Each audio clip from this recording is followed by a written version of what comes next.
ছাগল দা ছাগল দা। হ্যাঁ বলো। বলছি ওই বাড়িটায় যান দুটো দামড়া দামড়া খাসি ছাগল আছে।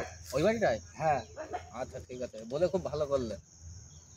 এই ছাগল ছাগল। ও কাকা, শুনলাম তোমার বাড়ি নাকি দুটো খাসি ছাগল আছে? আমার বাড়ি? হ্যাঁ। না, আমার তো কোনো খাসি ছাগল নেই। বাবা বাবা বাবা 500 টাকা দাও না, 300 টাকা দাও না। আর আমরা ছেলে পেলে 30 বছর করে বয়স হয়ে গেল, বাবা 300 টাকা দাও না, বাবা 500 টাকা দাও না। তাহলে কাকা খাসি ছাগল নেই?